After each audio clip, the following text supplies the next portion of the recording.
You're all that's left. So, in the last few years, in our national conversation, there's been a lot of discussion about how you know something is real versus being fake. How do you know something's counterfeit versus genuine? There's been lots of conversations about information versus disinformation versus misinformation. And to me, one of the things that's most interesting is that we can't even really agree on how we figure out if something's true or not. Even that gets measured differently by different people.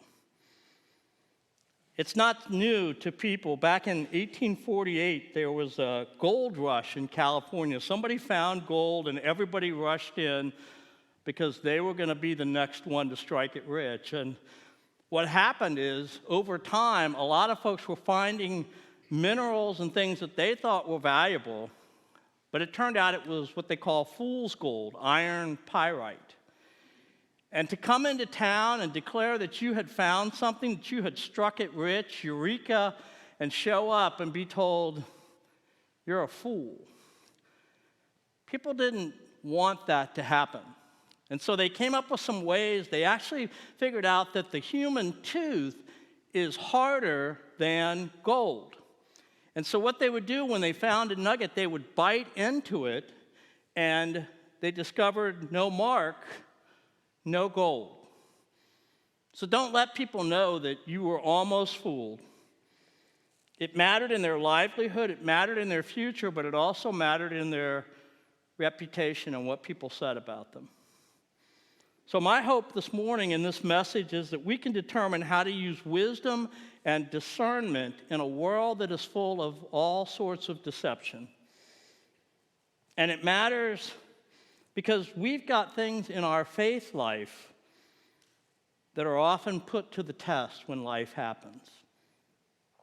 The questions around what we believe and how we share it and how we live it are some of the most important questions that we'll ever answer as Christians.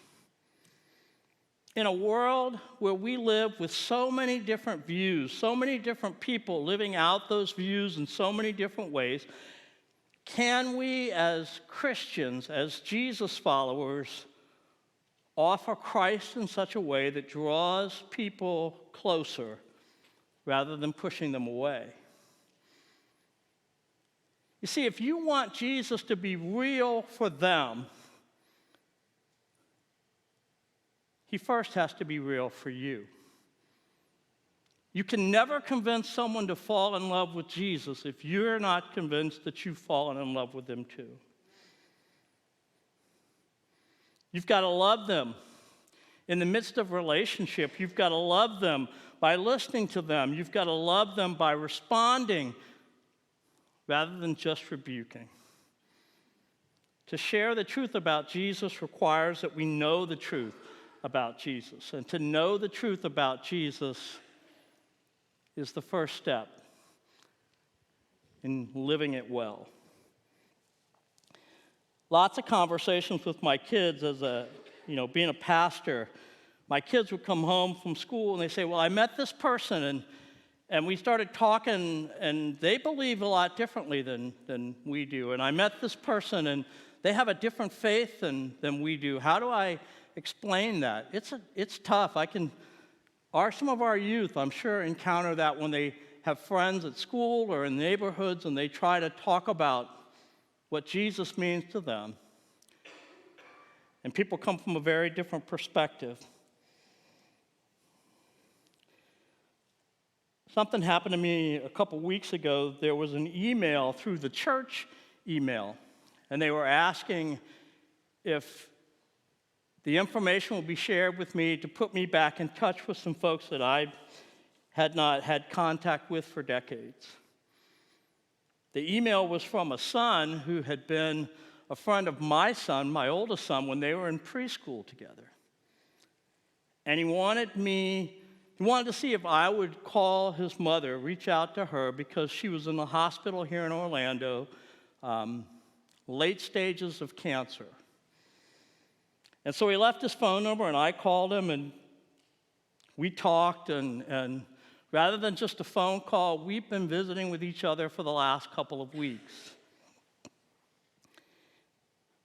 And we've had lots of conversations. We've had lots of conversations all around things of faith and life and eternity. You know, she hasn't asked me a single theological question. With all of my training, all of my knowledge, she hasn't asked me about theology or beliefs. She wants to know why I believe what I believe, not what I believe. Why do I trust? Why do I hope? Why can I talk about living life without fear when there's so many things in this world that want us to be afraid?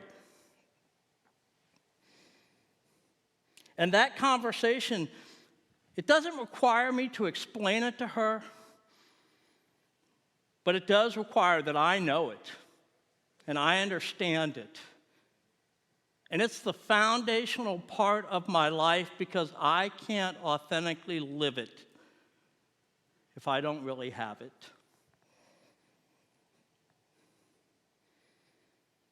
I can't enter her room smiling. I can't embrace her son cheerfully. I can't hold her hand or touch her face or kiss her on the forehead if I don't truly know and believe what I'm living out. She would know in an instant that it wasn't really me. You see, this faith that we have, it can't be taught until we live it out in such a way that it's caught. I can't ever convince her that it makes a difference that her name is on our prayer list if she doesn't believe that there is an entire group of people she's never met that are praying for her. That's some of what John was dealing with when he wrote those letters that we've been talking about in 1 John. So that's where I want you to turn, 1 John chapter 4. We're going to look at 6 verses. John talks about wisdom and discernment and how important it is. He says, "Dear friends, do not believe every spirit, but test the spirits to see whether they are from God.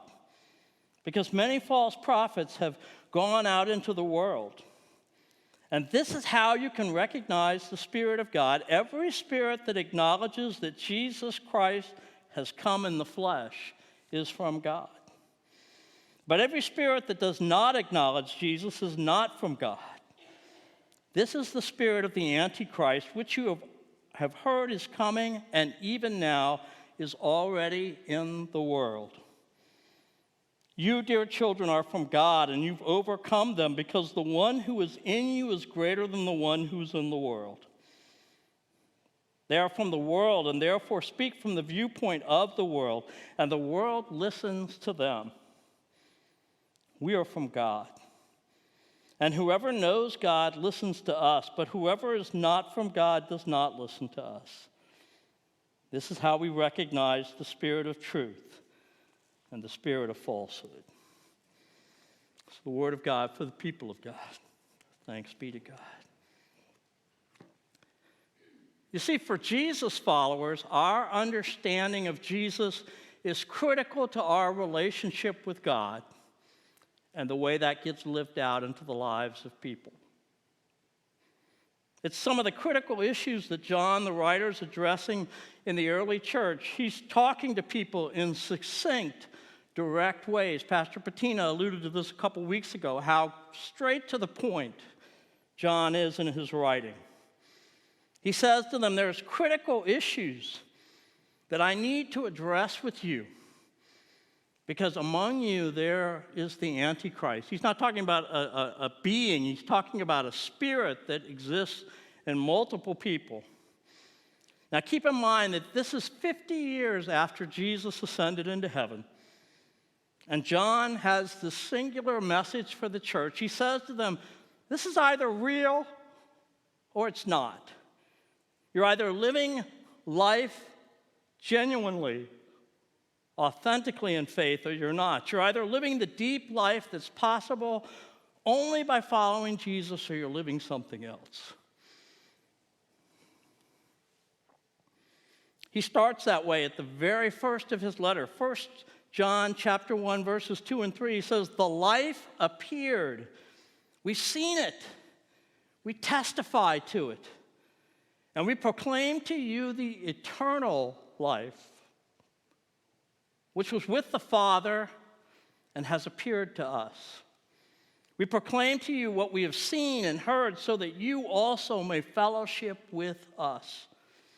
And our fellowship is with the Father and with the Son, Jesus Christ.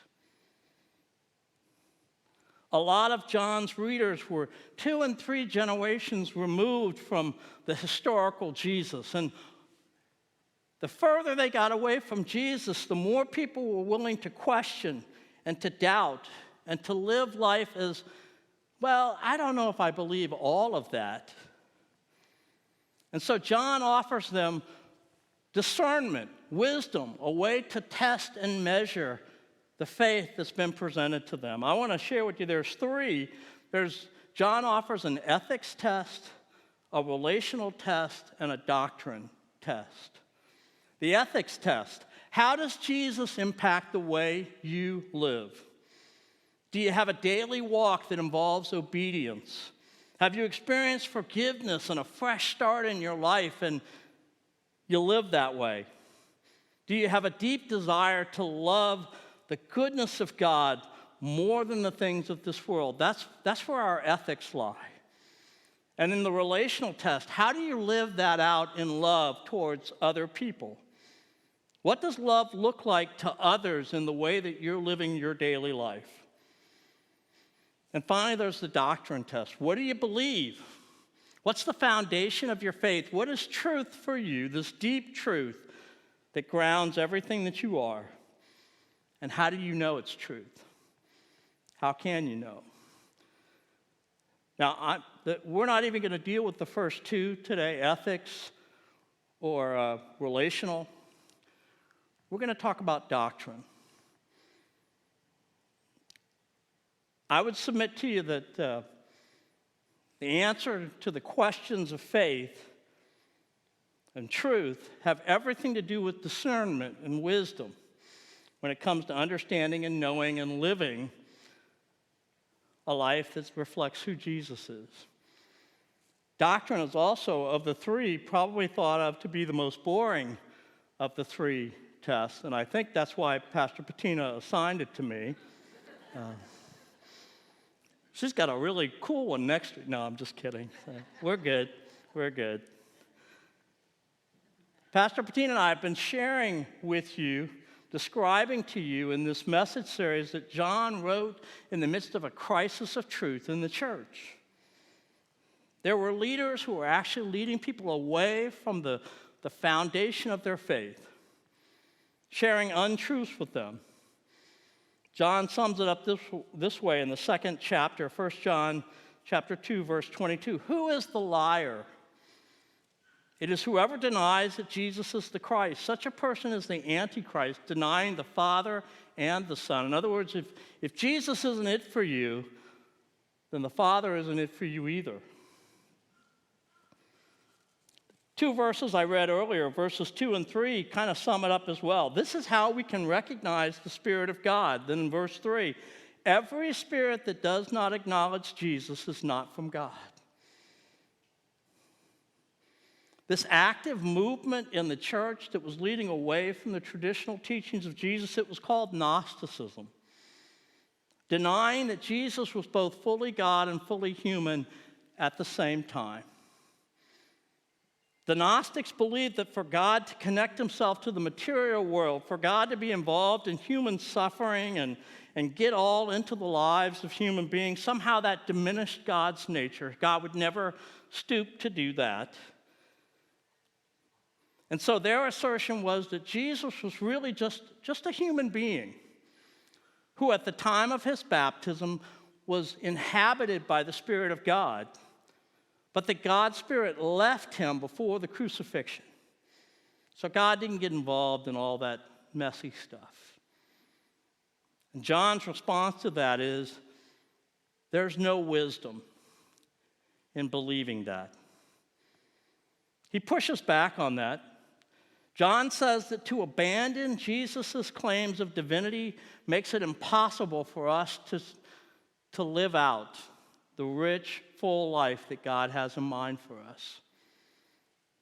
You see, the incarnation of Jesus, God in the flesh, is the deep truth that John says has to be a part of our foundational faith for us to really authentically live that life. Now, what makes it so interesting for us is that we live in this world, we live in this community that is this rich tapestry of diversity, all kinds of people, wonderful people living all around us with different views about God and religion and faith and salvation. Muslims and Hindus and atheists and agnostics and Roman Catholics and Protestant, the list is almost endless. And then there's us, Jesus followers. How are we to live rich, loving, inviting, and open lives in that environment? And to do that in such a way, to hold on to faith and to live a life of faith that the world looks at and says, well, that's exclusive. But that we would live it in such a way that we would let them know that it is, in reality, the most inclusive faith in all of human history. Everyone's invited. Well, I want to offer an answer to that question that is in some ways counterintuitive, because I think there's a large movement that says, well, can we just get a little bit further away from the Jesus stuff? That just makes people uncomfortable. Let's just agree to maybe not completely agree on Jesus. I think the opposite is the answer for us. I think we need to consider and carefully weigh and measure the deep truth of Jesus and decide, each and every one of us, what does it really mean to us? And make the decision not to embrace it less, but to embrace it more deeply. That we discover the richness of a deep, loving relationship with Jesus. And the more beautiful it becomes for us, the more it becomes our truth, the more beautiful it will be for the world. Believing that God became a human isn't a selfish, exclusive claim intended to put people off. It is actually a generous and loving claim that holds out the best possible hope for humanity and the world. You want to change the world, you fall in love with Jesus. Because the world only changes one person, one conversation at a time. So I want to walk you through what I believe with discernment are the three things that Jesus offers to the world that they can find nowhere else. The first of those is that through Jesus, God shows us who he is. The theological term for how we describe the nature of Jesus, who Jesus is that he is a hypostatic union. Feel free to go, ooh, ah. It's impressive. 40 years ago from seminary is the first time I've ever used that term. Hypostatic union. Our English adjective, hypostatic, it actually comes from the Greek word hypostasis. It only appears in the New Testament 4 times. To me, the most amazing place is Hebrews chapter 1, verse 3. It says, the radiance, I love this, the radiance of the glory of God, think about God's radiance, and the exact imprint of his nature. That's how Jesus is described. He's the radiance of God, and he is God's exact nature. The pages of the Bible has 4 Gospels. In those 4 Gospels, we have captured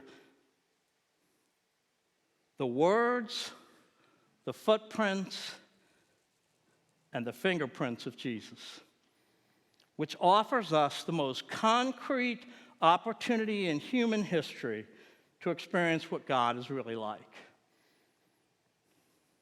You see, in Jesus' words, God speaks to us. And through Jesus' actions, God reveals what matters most to him. And in Jesus' relationships, God offers us a view of his heart for all people. In Christ, we see a God that's full of love and compassion, a God who is ready to forgive and to reconcile, a God who knows what kneeling and humble service looks like, and knows how much comfort humble service can bring into the lives of another. In the unique hypostatic person of Jesus, God speaks directly, he acts visibly, and he shows publicly the depth of his love for each and every one of you. Listen to what Jesus says about himself. John chapter 14, verse 10. He says, don't you believe that I am in the Father, and that the Father is in me? The words I say to you, I do not speak by my own authority. Rather, it is the Father living in me who is doing his work. Jesus shows us who God is. The second thing that we offer the world through Jesus is that God invites us to be with him. We don't just know who he is, we get to be in relationship with him. On the cross of Jesus, God's love and God's justice come together, and that allows us to be in relationship with him. Let me explain how that works. I want you to imagine you're a judge, and your role as judge, as you sit in the courtroom, is to ensure that law is upheld and that justice is carried out.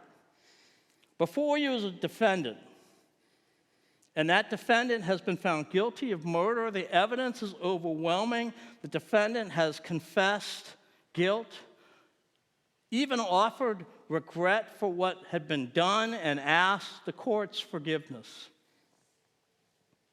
Now, the law is clear, the sentence is unmistakable, and your role as judge is to dispense justice. And your decision is to grant complete forgiveness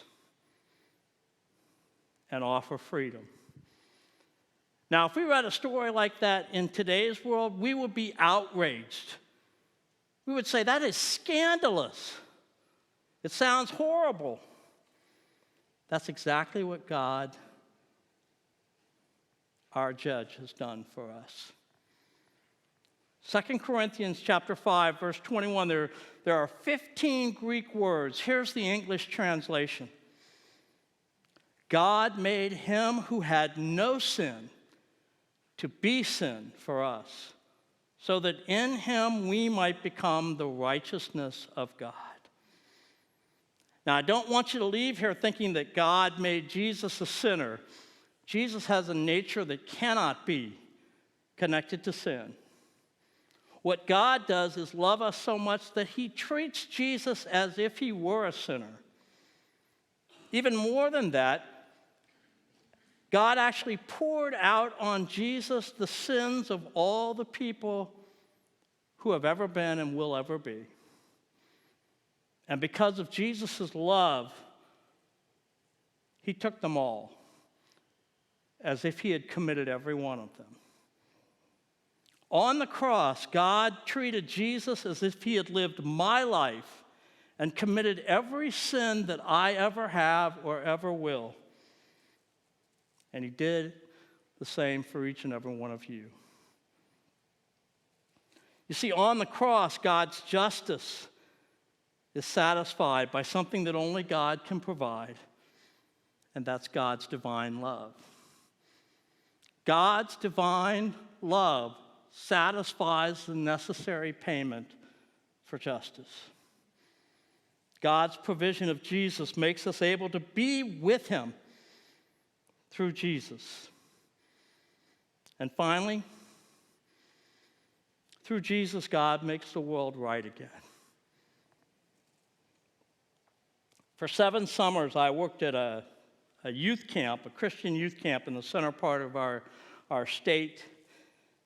It was a place that was where I first met Christ. It was where I felt my call to ministry. It has always been, will always be, one of my favorite places in all the world. It's a beautiful place. It's a special place. And I had this tradition. Each time I would go to the camp, I would get out of my car and I would walk towards the huge lake that runs alongside the camp. And as I would walk towards it, the water would just be sparkling and shimmering, and it would just look so beautiful and so refreshing. And then I would continue to get closer. And I could see the natural color of the water, and it looked this ugly, orangish green. And about the time you could make out the color of the water, the smell would hit you. It's kind of this sulfurous sort of smell. I found out years later that at one time a citrus plant had been right there on the shores of the lake, and there had been some dumping. There was some question as to whether the fish in the lake were even, good for human consumption. The most beautiful place I could imagine. The most ugly reality that there is, all in one place. In spite of how beautiful and good and honest and truthful there are things in this world, there is something broken in this world at the same time. Now, the reason I share that dose of reality with you is that in a world that people often talk about checking out of, I just can't take this world anymore. I've just got to get out of it. I've got to get away from it. In a world where people talk about checking out, Jesus chose to check in. In Jesus Christ, God tells the world that he isn't throwing it all away. He's redeeming it. He's buying it back. Jesus loves us so much that he doesn't shy away from this world. He doesn't act like there aren't broken places. He just goes about the work of insistently fixing them. Look at Jesus' life and ministry. Legs that can't walk, he restores. Eyes that can't see, he touches. Stomachs that are growling with hunger, he begins to feed. What we discover is that through Jesus Christ, God is working to bring together all of this broken creation in order to make this world right again. Not right for this life, but right for all of eternity. It brings me back to the questions that my kids used to ask me about people that believe differently than they do and live differently. The questions that come to my mind as I try to minister to my friend dealing with cancer. The questions that John was writing letters about people who believe something very different than we believe. What do we do when people misunderstand and misconstrue who Jesus is and what Jesus has done? Well, I would suggest that if we love Jesus, really love Jesus, then we need to go to work loving the people around us deeply, to show them the beauty and the goodness, not of us, but of Christ. So let me offer you 8 things, real quickly. 8 concrete ways to live out your faith into the lives of others. Extend kindness. Offer forgiveness. Share generously. Encourage freely. Express empathy. Pray with anyone. Be patient. Love boldly. None of these things are feelings on their own. All of these things require a choice and a commitment and an action.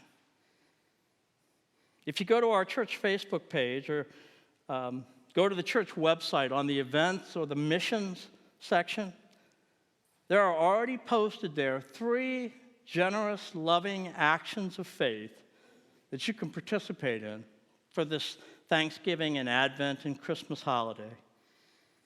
Because the heart of living life as Christians isn't about making the world a better place, it's about becoming more like Christ. You become more and more like Christ, and you will be amazed at how the world around you becomes better. Because that's what being a Jesus follower truly means. And that's the truth. So I want to invite you